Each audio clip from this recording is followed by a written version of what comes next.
Hello साथियों, स्वागत है आपका अभिनव कैरियर एकेडमी पर। अपने बात कर रहे थे रीट लेवल 2 के अंदर जो मैथ और साइंस से विषय था, उस विषय के अंदर हमने साइंस को शुरू किया था और साइंस के अंदर हमने जो बायोलॉजी था उस टॉपिक को शुरू किया था पहले। और बायोलॉजी की हमने इससे पहले 4 क्लासें जो है वो कंप्लीट कर चुके हैं, जिसमें हमने पोषण, जंतु पोषण, एक कोशिकीय जीवों में पोषण, बहुकोशिकीय जीवों में पोषण और साथ ही साथ मनुष्य में जो पाचन तंत्र है और पाचन प्रक्रिया है उसके ऊपर विस्तार से चर्चा करते हुए एमसीक्यू क्वेश्चनों के माध्यम से हमने उस टॉपिक को कंप्लीट किया था। और आज अपना टॉपिक रहने वाला है ओजोन परत और हरित गृह प्रभाव। ओजोन परत और हरित गृह प्रभाव जो है ये टॉपिक है जो पात्रता एग्जाम में भी रहने वाला है और ये 3rd ग्रेड यानी मेन एग्जाम के अंदर भी ये टॉपिक है। तो दोनों क्लास के लिए ये महत्वपूर्ण टॉपिक है और आप इस क्लास को ज़्यादा से ज़्यादा अपने साथियों तक शेयर करें, ताकि जो विद्यार्थी जिन तक ऐसा कंटेंट जो है वो नहीं मिल रहा है उनको चाहिए, तो वो विद्यार्थी वंचित ना रह जाएं। इसलिए उन तक ये जो क्लास है, इस क्लास का लिंक जो है वो शेयर जरूर करें। आपके एक शेयर से किसी का अगर भविष्य बन रहा है तो जरूर करें शेयर आप। देखो, हम लोग वैसे जो मनोरंजन के चुटकुले हैं या वीडियो हैं वो शेयर करते रहते हैं, शेयर करने भी चाहिए। तो अगर उसी के साथ अपने अगर महत्वपूर्ण जो बातें हैं, महत्वपूर्ण जो क्लास है जो उसका भविष्य चेंज को निर्धारित करता है, उसको अगर हम शेयर करते हैं, किसी का भला हो रहा है उसमें, तो हमें जरूर करना चाहिए। अगर आप इस क्लास की जो पीडीएफ है वो पीडीएफ प्राप्त करना चाहते हैं तो आप टेलीग्राम या व्हाट्सएप ग्रुप के माध्यम से आप इनकी पीडीएफ जो है वो प्राप्त कर सकते हैं। जो व्हाट्सएप ग्रुप और टेलीग्राम ग्रुप से आप कैसे पीडीएफ प्राप्त करें, तो आप इस वीडियो के डिस्क्रिप्शन में जाइए, वहां आपको व्हाट्सएप ग्रुप और टेलीग्राम ग्रुप की अलग अलग लिंक जो है वो मिल जाएगी। वहां से आप ज्वाइन होकर आप इनकी पीडीएफ जो है वो प्राप्त कर सकते हैं। साथ ही साथ जो महत्वपूर्ण सूचनाएं हैं उन सूचनाओं को भी प्राप्त कर सकते हैं। तो चलते हैं आज के टॉपिक पर। ओजोन परत क्या है? ओजोन परत है अपना पहला टॉपिक। ओजोन परत के बारे में अपने सब अच्छे से जानते हैं। अगर इनके बारे में महत्वपूर्ण बातों की बात करें तो क्या क्या महत्वपूर्ण बातें हैं उनको देखें। ओजोन परत, ओजोन परत जो है ये पृथ्वी के वायुमंडल की जो समताप मंडल परत होती है। देखो, वायुमंडल में बहुत सारी परतें पाई जाती है, वायुमंडल में बहुत सारी परतें जो है वो पाई जाती है। उसके अंदर एक समताप मंडल परत जो है उसके अंदर, उसमें ओजोन जो है जो पाई जाती है। ओजोन का सूत्र जो है वो क्या होता है? O3 होता है, का कवच स्थित है। इसकी सांद्रता जो होती है वो सबसे ज्यादा 15 किलोमीटर से लेकर 35 किलोमीटर के मध्य अधिक होती है। और ये ओजोन परत जो होती है, ये जो सूर्य से हानिकारक जो पराबैंगनी विकिरणें निकलती है, इनका अवशोषण करने का काम जो है वो ओजोन परत के द्वारा किया जाता है। देखो, आपको एक समीकरण के माध्यम से समझाया है। जैसे ये O2 है, अपना ऑक्सीजन है। O2 मतलब ऑक्सीजन जो है, इस ऑक्सीजन को ये यूवी जो है, अल्ट्रा वोल्टिक किरणें जो है वो इसको क्या करेगी? नवजात ऑक्सीजन में तोड़ देगी। ये क्या आ जाएगा? नवजात ऑक्सीजन। क्या क्या बोलेंगे हम? नवजात ऑक्सीजन। नवजात ऑक्सीजन में तोड़ देगी इनको। और ये नवजात ऑक्सीजन जो है ये इस ऑक्सीजन के साथ मिलकर किसका निर्माण कर देगा? ओजोन का निर्माण कर देगा। ओजोन एक परत है और O3 ओजोन एक गैस भी है। ओजोन एक गैस भी है, ध्यान रखें। O3 जो है ये तो एक गैस है, O3 एक गैस है और O2 भी एक गैस है, याद रखें। O2 भी एक गैस है। इस गैस को तो कहते हैं अपने ऑक्सीजन। कौन सी? ऑक्सीजन जो है। और ये कौन सी है? ओजोन गैस है। कौन सी है? ओजोन गैस है, याद रखना है आपको। ओजोन गैस है। ये जो ओजोन गैस है ये हमारे लिए क्या है? हानिकारक। ये हमारे लिए क्या है? हानिकारक है। और ये हमारे लिए क्या है? लाभप्रद है, ध्यान रखना है। ये हमारे लिए क्या है? लाभदायक है, ध्यान रखना है। O2 लाभदायक है, O3 जो है वो हानिकारक है हमारे लिए, याद रखना है। इस परत की जो ऊंचाई है वो ध्रुवों पर तो क्या होती है, कम होती है, और जो विषुवत रेखा है उसके ऊपर अधिक होती है। किसकी? ओजोन परत की जो ऊंचाई है वो, यानी कि जो ये सांद्रता देखी हमने, इस सांद्रता की बात हो रही है।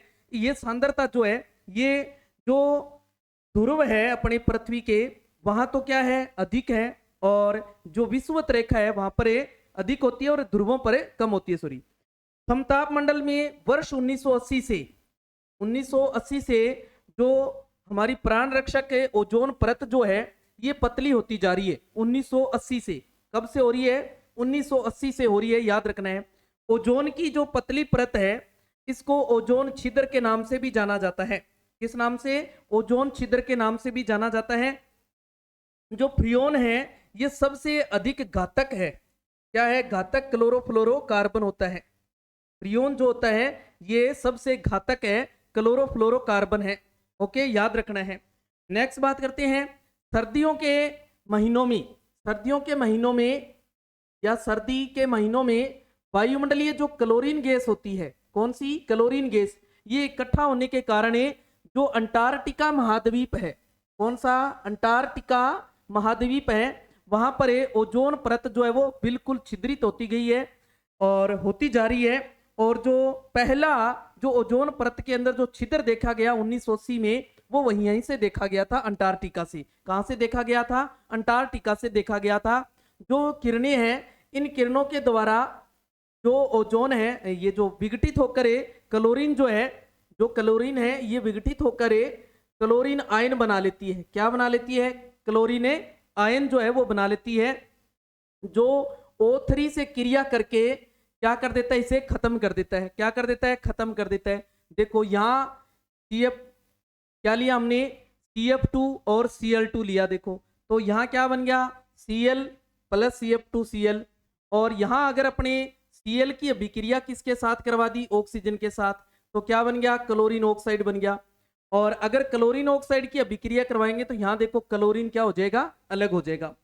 फिर आता है जो सूर्य से जो पराबैंगनी किरणें आती है, जो सूर्य से पराबैंगनी किरणें आती है ये 3 प्रकार की होती है। कितने प्रकार की है? 3 प्रकार की किरणें हैं। कितने प्रकार की है? 3 प्रकार की किरणें हैं। कौन कौन सी है? एक को तो हमने UVA विकिरणें, सबसे पहले अपने बात करते हैं जो UVA विकिरणें हैं इनकी बात करते हैं। ये ओजोन परत द्वारा अवशोषित नहीं होती है, याद रखना है। जो UVA है ये ओजोन परत द्वारा अवशोषित नहीं होती है और जीवों के लिए क्या होती है? हानिकारक होती है, याद रखना है। जीवों के लिए क्या होती है? हानिकारक होती है। नेक्स्ट है जो UVB किरणें हैं, इन विकिरणों का अधिकांश भाग ओजोन परत द्वारा अवशोषित कर लिया जाता है। UVA है वो तो ओजोन परत द्वारा अवशोषित नहीं होती है, और ओजोन परत जो UVB है ये ओजोन परत द्वारा अवशोषित कर ली जाती है। यानी कि अधिकांश भाग, ये अपने यूं कहे कि 90% भाग जो है वो अवशोषित कर लिया जाता है। यदि ओजोन परत की मोटाई में कमी आने लगे, क्या आने लगे? मोटाई में कमी आने लगे, तो पृथ्वी पर पहुंचने वाली जो हानिकारक विकिरणें है ये क्या करेगी? ये त्वचा से संबंधित कैंसर है या अंधापन जो है, इस तरीके के रोग जो है वो उत्पन्न करती है। यानी कि आज हम देखते हैं कि त्वचा से संबंधित जो बीमारियां हैं वो निरंतर बढ़ती जा रही है, या अंधापन है जो आंखों से संबंधित, जो नेत्र से संबंधित समस्या है वो निरंतर क्या है? बढ़ती जा रही है। माना जाता है कि वर्तमान के अंदर जो 12 साल से छोटे बच्चे हैं, 12 साल से छोटे बच्चे हैं, उनमें 45 लाख बच्चे ऐसे हैं जो अंधे हैं। क्या है? अंधे हैं। यानी कि उनके जो रोशनी है, नेत्र जो नेत्र की रोशनी है वो नहीं है। वो किसके कारण हुआ है ऐसा? वो इसी कारण हुआ है। वो किसके कारण हुआ है? इसी कारण हुआ है, ओजोन परत के छिद्रित होने के कारण जो UV किरणें हैं वो डायरेक्ट पृथ्वी पर पहुंच रही है, और उस वजह से ये रोग जो है ये निरंतर बढ़ते हुए जा रहे हैं।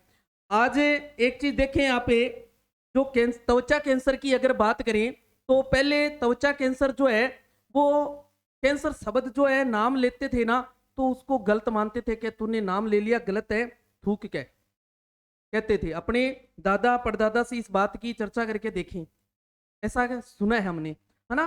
तो आज क्या है? आज हर तीसरे घर के अंदर अपने देखते हैं कि कैंसर की जो त्वचा से संबंधित कैंसर है वो बीमारी जो है हर तीसरे घर के अंदर मिल जाएगी अपने को। तो ऐसा क्यों हुआ है? ये इसी का कारण है। किसके कारण हुआ है? ओजोन परत के छिद्रित होने के कारण जो यूवी किरणें डायरेक्ट पृथ्वी पर पहुंच रही है। फिर आ जाता है अपने पास जो यूवी सी विकिरणें हैं उनकी बात करते हैं। इनका पूर्ण अवशोषण जो होता है वो ओजोन परत द्वारा कर लिया जाता है। पूर्ण अवशोषण जो है वो ओजोन परत द्वारा कर लिया जाता है।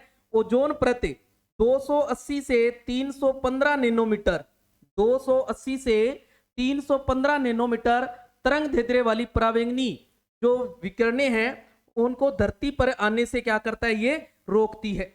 ये क्या करती है? जो 280 से 315 नैनोमीटर की तरंग दैर्ध्य वाली, यह क्वेश्चन पूछा जा सकता है आपसे। क्या क्वेश्चन आएगा? जो पराबैंगनी विकिरणें हैं उनकी तरंग दैर्ध्य कितनी होती है? तो तरंग दैर्ध्य कितनी होती है? 280 से 315 नैनोमीटर होती है, ध्यान रखना है। ओके, इनको क्या करती है? ओजोन परत जो है वो रोकने का काम करती है। प्रति वर्ष 16 सितंबर को ओजोन वर्ल्ड डे मनाया जाता है, ध्यान रखना है। ओजोन दिवस कब मनाया जाता है पूछा जा सकता है, तो 16 सितंबर को ओजोन दिवस से मनाया जाता है। ओजोन परत की जो मोटाई है इसको किस में मापा जाता है? डोबसन में मापा जाता है। किस में? डोबसन में मापा जाता है। ओके, ध्यान रखना है। या ओजोन परत की जो औसत मोटाई देखी गई है वो कितनी है? 300 डोबसन है, याद रखना है। कितनी है? 300 डोबसन है, याद रखना है। इस बात को पूछा जा सकता है। ओजोन परत की औसत मोटाई कितनी है? तो औसत मोटाई कितनी है? 300 डोबसन यूनिट है, याद रखना है। ओके, हाँ जी। नेक्स्ट बात करते हैं। नेक्स्ट अपनी बात आ जाती है मॉन्ट्रियल जो प्रोटोकॉल है इसके ऊपर चर्चा करते हैं। ये क्या था? ये ओजोन परत वह वातावरण पर हुए 40 वर्षों के अनुसंधान से 40 वर्षों के अनुसंधान जो किया गया उस अनुसंधान से ये बात पता लगा कि उत्पादन पर रोक लगाती है। जो ओजोन परत है और वातावरण पर हुए 40 वर्षों के अनुसंधान जो है उनके ऊपर रोक लगाता है। कौन? मॉन्ट्रियल जो प्रोटोकॉल है। ये वर्ष 1987 से 150 से अधिक देशों में ये प्रस्ताव जो है यानी मॉन्ट्रियल प्रोटोकॉल जो है वो लागू किया गया है। 1987 से कितने देशों के अंदर? 150 से अधिक देशों में। 1986 की अपेक्षा में वर्ष 1999 में जो सीएफसी के वातावरण में मात्रा है वो क्या रह गई है? आधी रह गई है। यानी कि इसका बहुत अच्छा असर जो है वो कह सकते हैं अपने पढ़ा है कि सीएफसी की मात्रा में जो कमी है वो आई है यहाँ, है ना। अब आ जाते हैं अपने हरित ग्रह प्रभाव पर। किस पर आ जाते हैं? हरित ग्रह प्रभाव पर। हरित ग्रह प्रभाव क्या होता है? देखो, पृथ्वी पर आने वाली सौर विकिरणें उच्च आवर्ती और निम्न तरंग दैर्ध्य की होती है। कौन सी होती है? उच्च आवर्ती और निम्न तरंग दैर्ध्य की होती है और इनकी ऊर्जा भी क्या होती है? अधिक होती है। पृथ्वी पर आने वाली जो सौर विकिरणें हैं उनकी उच्च आवर्ती होती है और निम्न तरंग दैर्ध्य होती है और इनकी ऊर्जा भी क्या होती है? अधिक होती है। इन सौर विकिरणों का 50% जो भाग है, कितना भाग है? 50% जो भाग है वो वायुमंडल की बाहरी सतहों द्वारा परावर्तित कर दिया जाता है, वापस से भेज दिया जाता है। अब जो शेष बच जाता है 50%, वो शेष 50% भाग पृथ्वी पर आता है। उसमें से कुछ विकिरण जो है वो पृथ्वी की सतह से परावर्तित होकर वापस से चली जाती है और कुछ विकिरण जो है वो पृथ्वी की सतह से अवशोषित कर ली जाती है। यानी पृथ्वी की जो सतह है वो उनको क्या करती है? अवशोषित कर लेती है। ओके, हाँ जी। विकिरणों का अवशोषण कर पृथ्वी क्या हो जाती है? गर्म हो जाती है। क्या हो जाती है? गर्म हो जाती है। और समय गर्म होकर क्या करेगी? वो विकिरणें जो है वो उत्सर्जन करने लगती है, यानी विकिरणें जो है वो निकालने लगती है। कौन? पृथ्वी की सतह जो है। पृथ्वी की सतह से जो परावर्तित और उत्सर्जित विकिरण है ये पार्थिव विकिरण कहलाती है, याद रखना है। जो पृथ्वी से उत्सर्जित या अवशोषित जो विकिरणें होती है, जो सौर विकिरणों का एक भाग है, उसे ही हम क्या बोलते हैं? पार्थिव विकिरण बोलते हैं। और इनकी तरंग दैर्ध्य उच्च होती है और आवर्ती जो होती है वो क्या होती है? कम होती है। जो तरंग दैर्ध्य वो तो क्या होती है? अधिक होती है और आवर्ती जो है वो क्या होती है? कम होती है। इसलिए इनकी ऊर्जा भी क्या होगी? कम होगी। क्या होगी? ऊर्जा कम होगी, जिससे ये विकिरणें पृथ्वी के वायुमंडल की निचली सतहों से, जो निचली सतह है उससे इकट्ठा होकर पृथ्वी का तापमान क्या करती रहती है? निरंतर बढ़ाती रहती है। इसे ही हम क्या बोलते हैं? हरित ग्रह प्रभाव। क्या कहते हैं? हरित गृह प्रभाव। ओके, हाँ जी। हरित गृह प्रभाव पृथ्वी पर जीवन के लिए आवश्यक है, क्योंकि इसकी अनुपस्थिति में पृथ्वी का औसत तापमान जो है वो -18 डिग्री सेंटीग्रेड गिर जाएगा। कितना? -18 डिग्री सेंटीग्रेड तक गिर सकता है पृथ्वी का तापमान, अगर हरित गृह प्रभाव नहीं होगा तो। ओके, हाँ जी। अब इस हरित गृह प्रभाव के कारण क्या है? क्या है देखो, एक तो है कार्बन डाइऑक्साइड। क्या है? Carbon dioxide. वर्तमान जो वातावरणीय मात्रा इसकी वो कितनी है? 380 ppm है। कितनी है? 380 ppm है। और इसकी जो आयु है वो कितनी है? 5 से 200 वर्ष तक है। कितनी है? 5 से लेके 200 वर्षों तक है। मीथेन गैस जो है, मीथेन गैस, ये इसकी मात्रा जो है वो कितनी है? 1750 ppb है। कितनी है? ppb है। ppb का मतलब है पार्ट पर बिलियन, पार्ट पर बिलियन। और नाइट्रस ऑक्साइड जो है इसकी मात्रा जो है वो कितनी होती है? 316 ppb होती है। कितनी? 316 ppb होती है। नेक्स्ट है जो क्लोरोफ्लोरोकार्बन है, चौथा कारण है क्लोरोफ्लोरोकार्बन। इसकी जो मात्रा है वो होती है 282 ppt। कितनी होती है? 282 ppt पार्ट पर ट्रिलियन, पार्ट पर ट्रिलियन, यानी कि 1 पार्ट के अंदर 282 ट्रिलियन होती है। ओके, हाँ जी। अब हम देखें मात्रा की बात करें, सबसे ज्यादा मात्रा जो देखने को मिली हमें वो किसकी है? देखो, CO2 की। उससे कम किसकी है? CH4 मीथेन की। किसकी है? CH4 मीथेन की है। 14% किसकी है? CFC की है। और जो 6% है वो किसकी है? N2O की है। किसकी है? N2O की है, नाइट्रस ऑक्साइड की है। तो सबसे अधिक मात्रा की बात करें तो CO2 की है, सबसे कम मात्रा की अगर बात करें तो नाइट्रस ऑक्साइड की है, ध्यान रखना है। अब आ जाते हैं अपने ग्लोबल वार्मिंग पर। कहाँ? ग्लोबल वार्मिंग से। और ये मोस्ट है, यहां से पर्सन जो है वो जरूर बनेगा। देखो, यहां से पर्सन जो है वो जरूर बनेगा। धरातलीय वातावरण है, जो धरातलीय अपना वातावरण है और समुद्र के औसत तापमान में जो वृद्धि होती है उसे ही हम क्या कहते हैं? ग्लोबल वार्मिंग कहते हैं।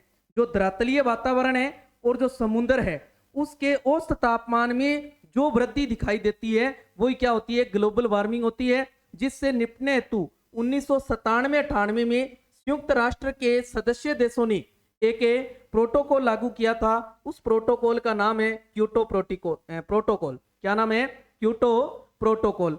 और ग्रीन हाउस गैसों की कटौती में सहमति दी थी। इसके अंदर उद्देश्य क्या था इस क्योटो प्रोटोकॉल का? इस क्योटो प्रोटोकॉल का उद्देश्य यह था कि जो ग्रीन हाउस गैसें हैं उन गैसों का जो उत्पादन वगैरह हो रहा है या उनका जो कारण बन रहा है उनको अंदर हमने क्या करनी है? कटौती करनी है। इस बात के लिए सभी ने सहमति जताई थी इसके अंदर। ओके, हाँ जी। जो ग्रीन हाउस प्रभाव के बारे में सर्वप्रथम जो बात बताई थी वो किसने बताई थी? फूरियर नाम के व्यक्ति ने बताई थी। किसने बताई थी? फूरियर ने बताई थी, याद रखना है। और आरेनियस ने ग्रीन हाउस प्रभाव को समझाया था, याद रखना है। सबसे पहले अगर ग्रीन हाउस प्रभाव को किसने समझाया तो आरेनियस ने समझाया था। और ग्रीन हाउस प्रभाव के बारे में सबसे पहले अगर किसी ने बताया था तो वो किसने बताया था? वो फूरियर ने बताया था, याद रखना है। दोनों ही महत्वपूर्ण है, दोनों ही मोस्ट है, यहां से ध्यान रखें, दोनों ही महत्वपूर्ण है। नेक्स्ट बात करते हैं वैश्विक तापन, जो ग्लोबल वार्मिंग है उसके बारे में बात कर रहे थे अपने। तो यहां देख चलते हैं। मानव क्रियाओं द्वारा जो उत्सर्जित हरित गृह गैसें हैं, जो मानव द्वारा जो हरित गृह गैसें हैं उनका जो उत्सर्जन करते हैं, उनके उत्सर्जन करने के कारण जो तापमान में जो वृद्धि आती है, जो तापमान में जो वृद्धि आती है उस वृद्धि को ही हम क्या बोलते हैं? ग्लोबल वार्मिंग कहते हैं। कि कहा जाता है अगर यही स्थिति जो वर्तमान में चल रही है यही स्थिति अगर जारी रहती है तो आने वाले 4-5 साल या अपन यूं मान सकते हैं हाईएस्ट 10 साल के अंदर जो तापमान में वृद्धि है ये यूं मान के चलो 60 के आसपास पहुंच जाएगी, यानी 60 के ऊपर जाने लग जाएगा तापमान जो है। यानी गर्मियों के दिनों में जो तापमान हम देखते हैं वो तापमान कितना पहुंच जाएगा? 60 के आसपास पहुंच जाएगा, या यूं कहें 60 से ऊपर भी जाने की संभावना है अगर जो वर्तमान स्थिति है इसको देखें तो। ये किसके कारण हो रहा है? ये जो हरित गृह प्रभाव की जो गैसें हैं उन गैसों के अंदर जो वृद्धि हो रही है, उन वृद्धि होने के कारण जो तापमान में वृद्धि होती है।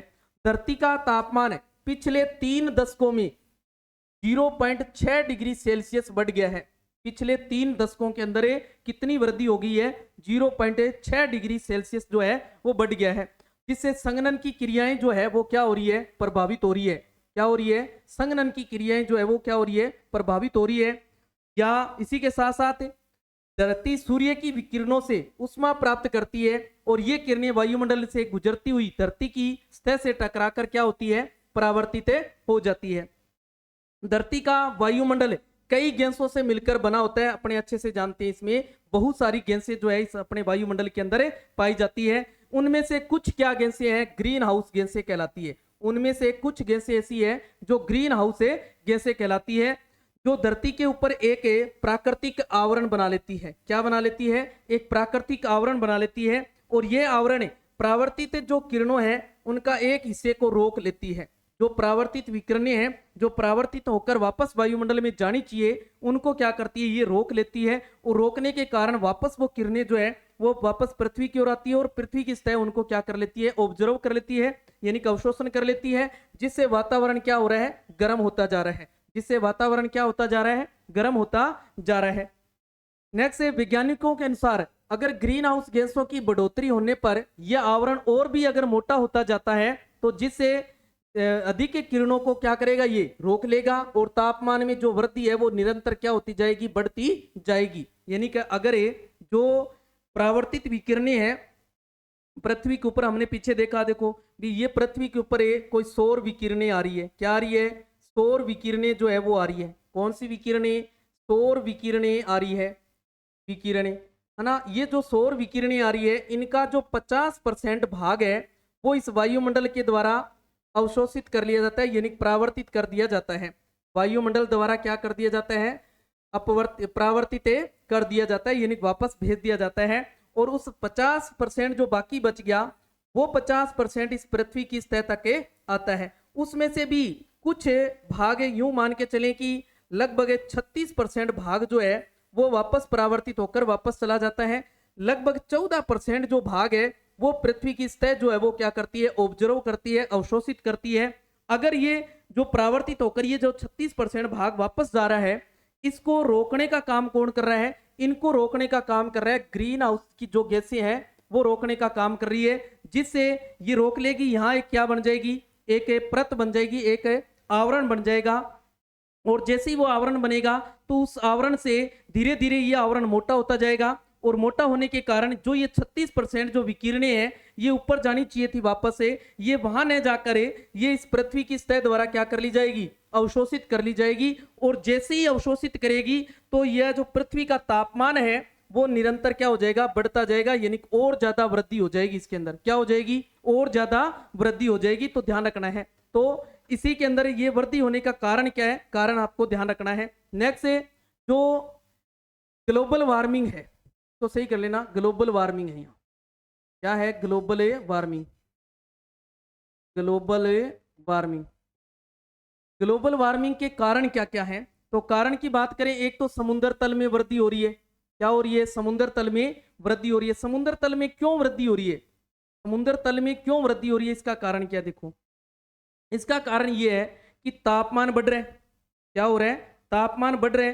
तापमान बढ़ने के कारण जो संघनन वस्तुएं हैं, जैसे बर्फ वगैरह है, जो बर्फ है, यूं कहें भी पहाड़ी क्षेत्र जो है जैसे अंटार्कटिका वगैरह है, तो वहां पर जो बर्फ है वो बर्फ तापमान बढ़ने के कारण क्या होगी? पिघलेगी, और पिघल कर कहाँ जाएगी? वो समुद्र की ओर जाएगी। और जैसे ही समुद्र की ओर जाएगी तो समुद्रों का जो स्तर है वो क्या होगा? बढ़ेगा। तो समुद्रों का स्तर जो है वो बढ़ रहा है इसके कारण।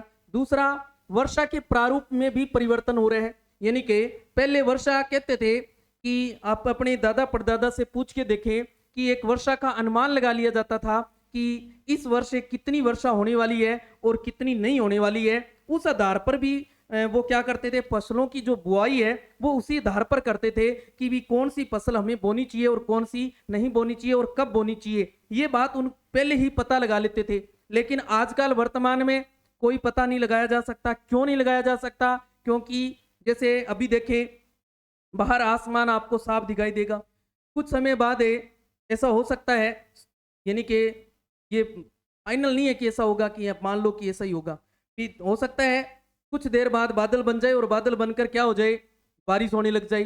तो ऐसा यानी कोई निश्चित नहीं है कि इस समय बारिश होगी और इस समय नहीं होगी, इतनी होगी इतनी नहीं होगी। तो हमने देखे हैं पिछले 2-3 वर्षों के अंदर ऐसा बहुत सारे अपने उदाहरण सामने आए हैं कि जहां वर्षा न के बराबर हुआ करती थी, जहां वर्षा न के बराबर हुआ करती थी, यानी कि लगभग 50 से 75 सेमी के आसपास वर्षा जो है वो हुआ करती थी, और उन क्षेत्रों में बाढ़ जैसे हालात जो है वो पैदा हो गए इन 2-3 वर्षों में।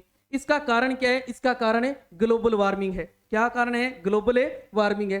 दूसरा, ग्लेशियर का पिघलना, अभी आपको बताया मैंने, ग्लेशियर है वो पिघल रहे हैं, प्रवाल विरंजन आ रहा है। इसके अलावा CO2 में वृद्धि हो रही है। क्या हो रही है? CO2 के अंदर वृद्धि हो रही है। तो ये ध्यान रखना है ग्लोबल वार्मिंग के कारण कौन कौन से हैं। आपसे ऑप्शन में पूछा जा सकता है कि निम्न में से ग्लोबल वार्मिंग के कारण कौन सा है, या निम्न में से ग्लोबल वार्मिंग का कारण कौन सा नहीं है। इस प्रकार के 2 प्रश्न जो है वो पूछे जा सकते हैं आपसे। नेक्स्ट आ जाता है इसके दुष्प्रभाव क्या है। जो कारण है, कारण बन रहे हैं तो ग्लोबल वार्मिंग होगा, उसके कारण बने तो उसके दुष्प्रभाव जो है वो क्या क्या हो रहे हैं। एक तो कृषि उपज में परिवर्तन आ गया। अब कृषि उपज में परिवर्तन आना ही है कि जो वर्षा थी, जो वार्षिक वर्षा जितनी होनी चाहिए वहां या तो ज्यादा होने लगी या क्या होने लगी, कम होने लगी। तो फसलें पहले जिस क्षेत्र के अंदर वर्षा ज्यादा हुआ करती थी तो वहां पर पानी ज्यादा सहन करने वाली फसलें हैं वो बोया करते थे। अब वहां क्या है, वर्षा होती नहीं है तो उन फसलों को पानी ज्यादा चाहिए लेकिन पानी मिल नहीं रहा है, तो उत्पादन क्या हो रहा है, उनमें कम हो रहा है। उत्पादन क्या होने लग गया, कम होने लग गया। इसी के साथ साथ जो व्यापारिक मार्ग है उनमें भी क्या हो गया, संशोधन हो गया। जो व्यापारिक मार्ग जो थे उन मार्गों में भी क्या आ गया, परिवर्तन हो गया। इसी के साथ साथ ग्लेशियर का पीछे हटना, यानी ग्लेशियर पिघल पिघल के आगे जा रहे हैं, इसलिए जो पीछे का हिस्सा है जो वो पीछे हटते जा रहे हैं। प्रजातियों के विलुप्त होने का खतरा, आज हम देखते हैं बहुत सारी ऐसी प्रजातियां हैं वो विलुप्त होने के कगार पे आ चुकी है। तो विलुप्त होने का कारण क्या है? विलुप्त होने का कारण यह है कि उनको जिस तरीके का वायुमंडल चाहिए वो वायुमंडल नहीं रहा, यानी कि गर्मी जो है वो बढ़ती जा रही है।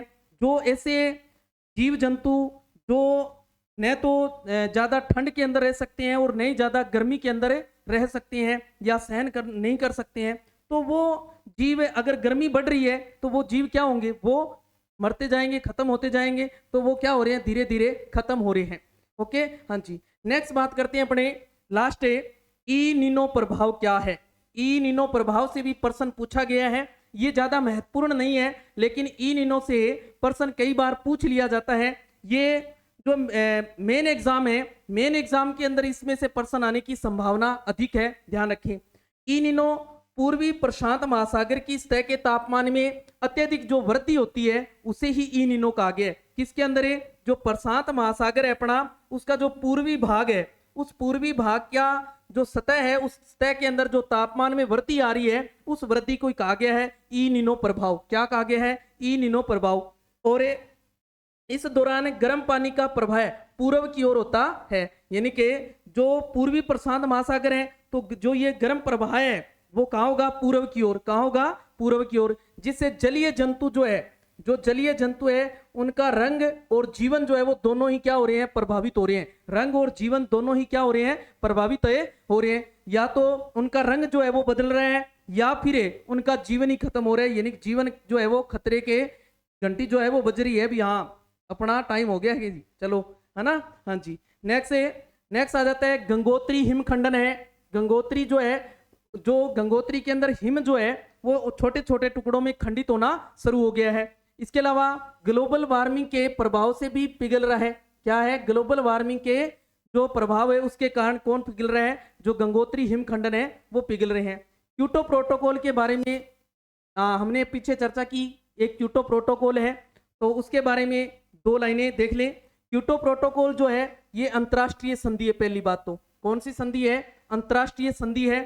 और ये किस पर काम करती है? जो ग्लोबल वार्मिंग है, ग्लोबल जो वार्मिंग है इसके द्वारा जो जलवायु परिवर्तन हो रहा है उस जलवायु परिवर्तन को रोकने के लिए जो अंतर्राष्ट्रीय देश थे वो देश मिलकर उन्होंने एक संधि बनाई। उन्होंने एक निर्णय लिया कि भी इसके ऊपर जो ग्रीन हाउस गैसें हैं जिनके कारण ग्लोबल वार्मिंग जो है वो हो रहा है, इनको हमने क्या करना है, निरंतर धीरे धीरे अपने क्या करना है, कम करना है अपने अपने देश के अंदर। ये इसका उद्देश्य रखा गया था। हाँ जी, क्योटो प्रोटोकॉल की जो संधि में शामिल देशों को ग्रीन हाउस गैस उत्सर्जन को कम करने के लिए क्या किया जाता है, प्रतिबद्ध किया जाता है, यानी कि बाधित किया जाता है कि जो इस प्रोटोकॉल के अंदर जो देश शामिल हैं वो सभी देश जो ग्लोबल वार्मिंग गैसें हैं उनको क्या करेंगे, कम करेंगे, उनका जो उत्सर्जन है वो क्या करेंगे, बिल्कुल बंद कर देंगे, ऐसा प्रतिबद्ध किया जाता है। क्योटो प्रोटोकॉल को क्योटो जापान में 11 दिसंबर 1997 को बनाया गया था। कब? 11 दिसंबर 1997 को कहाँ? जापान में अपनाया गया था। और 16 फरवरी 2005 में इसको क्या कर दिया गया था, लागू कर दिया गया था। यानी कि 1997 में इसको बना लिया गया था, लेकिन लागू कब हुआ था? 2005 में लागू हुआ था, याद रखना है। ये पूछा जाता है, मोस्ट लगा लो इसके ऊपर, ये बातें पूछी जाती है। बनाया कब गया था? 11 दिसंबर 1997 को। लागू कब हुआ? 16 फरवरी 2005 को। और दिसंबर 2012 को जो कनाडा था ये इसे क्योटो प्रोटोकॉल से बाहर निकल गया है। यानी किसने कहा जी मैं बस की बात नहीं है, मैं जो ग्लोबल वार्मिंग की जो गैसें हैं इनको उत्सर्जन जो है इनका वो कम नहीं कर सकता। तो ये अपने इसे क्योटो प्रोटोकॉल संधि से क्या हो गया, बाहर निकल गया है। तो ये था आज का टॉपिक अपना, जिसमें हमने हरित गृह प्रभाव और ओजोन परत के ऊपर महत्वपूर्ण जो बातें थी, महत्वपूर्ण जो बिंदु थे, जो परीक्षा की दृष्टि से इसको यूं कहें कि भी इसमें से जो पात्रता एग्जाम है, पात्रता एग्जाम में पर्सन 100% आपको देखने को मिलेगा, एक ओजोन परत का और एक हरित गृह प्रभाव का, 2 पर्सन आपको पक्के मिलेंगे। और जो मेन एग्जाम होना है उसके अंदर इन दोनों टॉपिक से 1 पर्सन आएगा। कितना आएगा? 1 पर्सन आएगा। तो ध्यान रखना है, दोनों के लिए ये महत्वपूर्ण है, मेन एग्जाम के लिए भी महत्वपूर्ण है और पात्रता एग्जाम के लिए भी महत्वपूर्ण है। तो ज्यादा से ज्यादा अपने साथियों तक ये इस क्लास को शेयर करें और कल अपने इसके ऊपर चर्चा करेंगे। जो MCQ क्वेश्चन जो है पिछले कुछ वर्षों के अंदर जो एग्जाम हुए, जहां पर ये ओजोन और हरित गृह प्रभाव जिस वैकेंसी के अंदर था, उसमें जो इससे क्वेश्चन पूछे गए उन क्वेश्चनों के ऊपर चर्चा करेंगे। और आने वाले एग्जाम के अंदर जो महत्वपूर्ण प्रश्न बनते हैं उन प्रश्नों के ऊपर भी अपने चर्चा करेंगे। तो क्लास को ज़्यादा से ज़्यादा शेयर कर देना है और कल की क्लास जरूर लगाएं। उसमें जो महत्वपूर्ण प्रश्न का जो एक समावेश जो है आपको मिलेगा, वो एक आपके लिए रामबाण साबित हो सकता है। तो रामबाण जो है वो दवाई जरूर लें, और दवाई लें ना लें पर रामबाण दवाई जरूर लें आप लोग। अगर रामबाण दवाई लेते हैं आप लोग तो आप की नया जो है वो पार हो सकती है और आप का जो लक्ष्य है उस लक्ष्य तक जरूर पहुंच सकते हो आप। और 60 में से जो 30% साइंस के आने वाले हैं, इस 30 में से 25+ % जो है आपके सही होने की मेरी गारंटी है, अगर आप रामबाण दवाई लेते हैं तो। ओके, तो आज के लिए धन्यवाद। जय हिंद, जय भारत।